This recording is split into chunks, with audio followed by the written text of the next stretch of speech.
in that moment where you're just about to commit that sin, where you've been tempted, where you have made up your mind that you're going to do it, and you've been struck by the whisper of shaitan. And just as you're about to commit that sin, you wake up.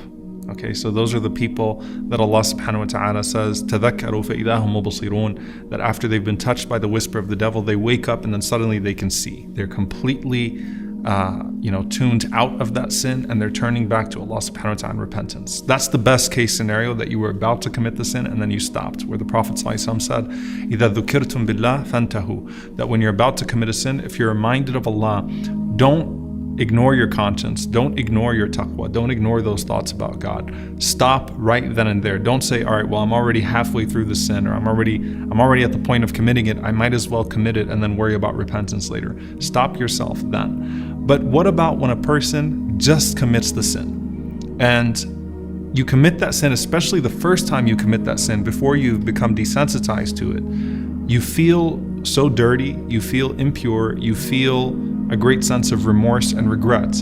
And what you do in those moments is going to decide whether that sin becomes a means of bringing you back to Allah subhanahu wa ta'ala, or that sin becomes a habit that takes you down the path of shaitan perpetually. That's where the Prophet ﷺ talks about a very unique way that we interact with these angels that are on our right and our left. وَإِنَّ عَلَيْكُمْ لَحَافِظِينَ كِرَامًا كَاتِبِينَ. You have these noble angels that are recording on your right and on your left everything that you do, anything that you say, anything that you do.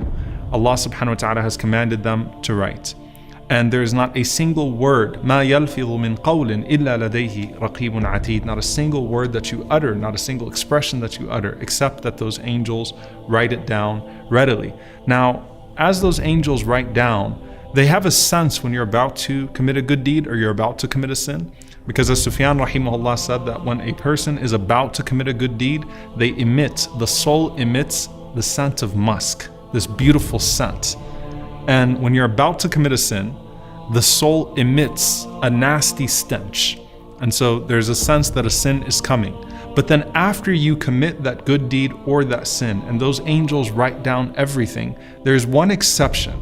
And that is what the Prophet ﷺ said, that when a person first commits a sin, Allah commands the angel on the left to hold his pen for 6 hours. Now, 6 hours here, an hour not being 60 minutes, but 6 periods of time.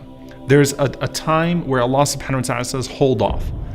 And if that person repents within those 6 hours, then Allah subhanahu wa ta'ala does not have that angel write down that sin, but instead Allah subhanahu wa ta'ala has a good deed written for you instead. If a person goes forth and commits that sin, the Prophet ﷺ said one sin is written down.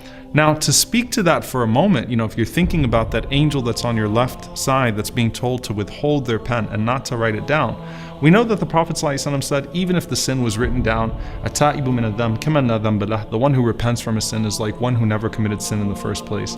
That good deeds wipe out sins, that Allah subhanahu wa ta'ala has always left the door of repentance open to you.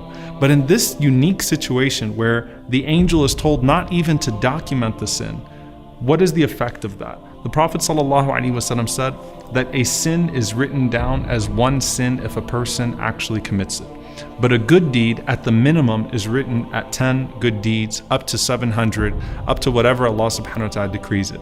So from the mercy of your Lord, if you turn back to Allah subhanahu wa ta'ala immediately after committing a sin, and this isn't a person that intended to commit a sin and say, I'm going to repent within 6 hours, so I'll be okay, so it's not going to get there. It's someone who, fell into it and woke up right away and said, I can't believe I did that. Astaghfirullah, I turned back to Allah subhanahu wa ta'ala.